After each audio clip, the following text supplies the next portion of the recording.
Welcome back to Captain Comics. I'm your host, Spoiler Master. If you've ever wondered what really happened after Aliens, before Alien 3 came in and rewrote everything, then buckle up, because today we're diving into one of the most ambitious, chaotic, and downright terrifying entries in the expanded Alien lore. Aliens. Outbreak. This comic didn't just continue the story of Hicks and Newt, it escalated the entire Xenomorph threat to global extinction levels. Back in 1988, when Dark Horse Comics launched their Aliens line, Outbreak became the unofficial sequel fans deserve, long before canon changed.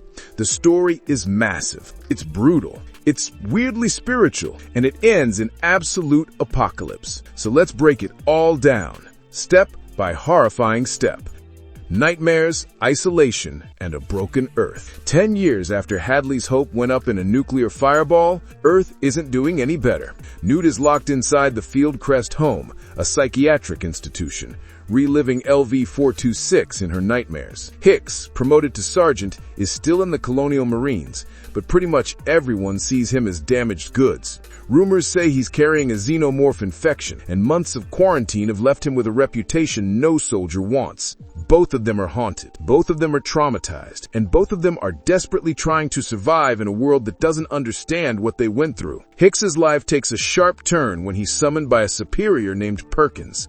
Instead of new orders, he gets a gruesome video recording from a Coast Guard mission. A derelict ship named the Junket is found drifting in Earth's orbit, apparently abandoned.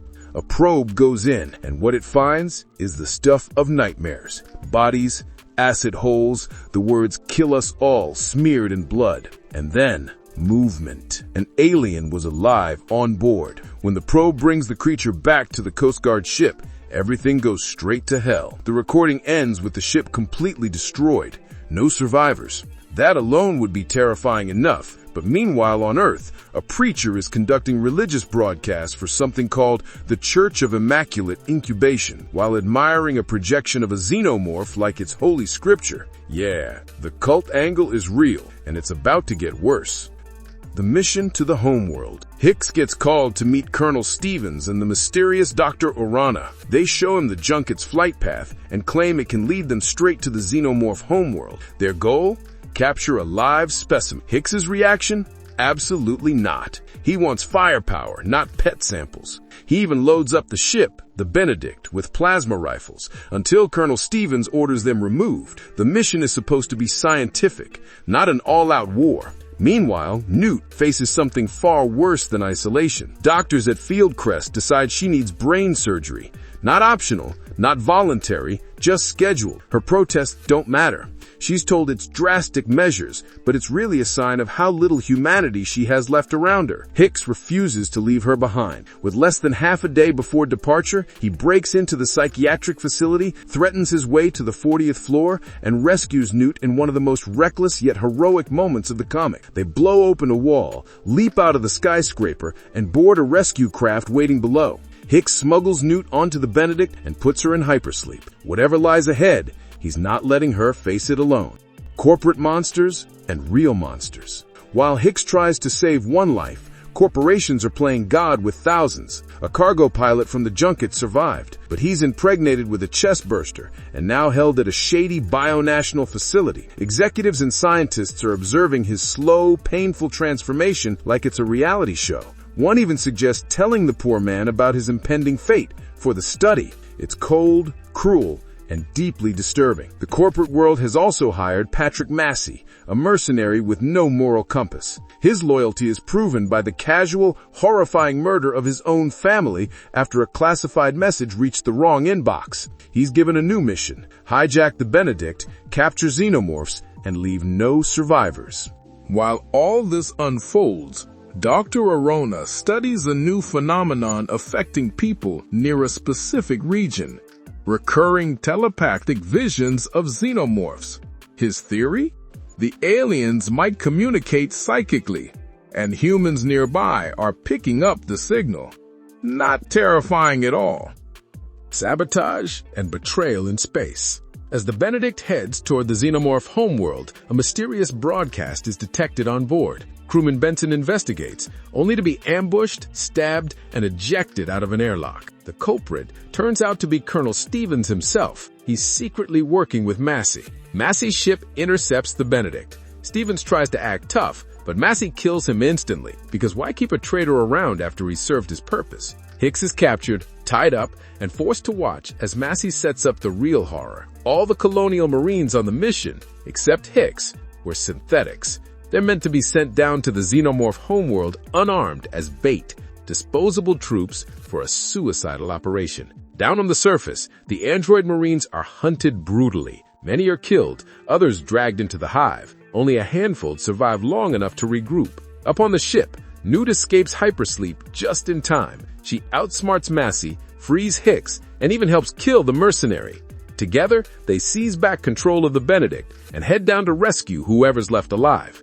The hive, the revelation, and the escape. The rescue mission is bleak. Almost everyone is gone. Only Butler, Blake, and one Benedict crew member are still alive when Hicks and Newt arrive. But during the escape, Butler is grabbed by a xenomorph and torn in half, revealing he's a synthetic too. That's when Hicks drops the truth. Every Marine on the mission was an android except for him, even Butler, even the ones Newt trusted. The entire operation was a setup, and the expendability of synthetics made it easier to justify. Newt is heartbroken, angry, furious, but there's no time to process any of it. Hicks triggers a full nuclear bombardment of the planet using the Benedict's weapons, completely annihilating the Xenomorph homeworld before heading back to Earth. It should be victory. It should be the end. But Earth has changed. Religious extremists and global extinction. Back home, things spiral into total chaos. Remember the cult preaching xenomorph worship? Their leader Salvaje launches an attack on the bionational facility holding the impregnated pilot. The chaos frees multiple xenomorphs, and that's when hell officially begins. Xenomorph outbreak spread across Earth like wildfire. Dr. Arona, the expert on alien telepathy and biology, leads the military's counterattack, and at first he's successful, but xenomorphs adapt faster than humans can strategize. Every defense crumbles, every city falls, billions die. Entire continents are overrun. In his final days, Arona records a message admitting failure before taking his own life as xenomorphs breach his bunker. By the time Hicks, Newt, and Butler return to Earth, the world is already gone. The last hope, the American. What's left of humanity is evacuating military strongholds.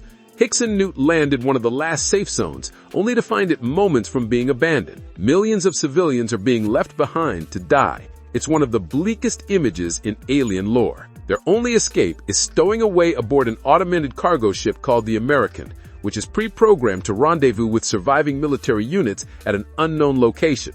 It's a last-ditch hope in a galaxy that's turning into a graveyard. But Earth still has one final nightmare to unleash. The alien vessel, the same species as the space jockeys, appears again. It followed them from the Xenomorph homeworld, and it makes telepathic contact with Newt. What she learns is chilling. This entity doesn't care about humanity. Maybe it's studying them. Maybe it wants something darker. Whatever its intentions, they're not friendly. With Earth doomed and the universe uncertain, Hicks, Newt, and Butler enter hypersleep aboard the American, drifting toward whatever future waits for them. Our thoughts. Aliens Outbreak is wild, it's grim, it's apocalyptic, and it's one of the most daring expansions of the franchise ever made. Before Alien 3 rewrote continuity, this comic imagined a world where the xenomorph threat became unstoppable, not just a creature in the dark, but an extinction-level event. It also gave Hicks and Newt the emotional, action-packed sequels so many fans felt they deserved. It's messy, it's brutal, but it's unforgettable, and it's only the beginning of the trilogy. If you want me to cover Aliens Nightmare Asylum and Aliens Female War, just say the word. Thanks for watching, and remember, in space, no one can hear the comment section.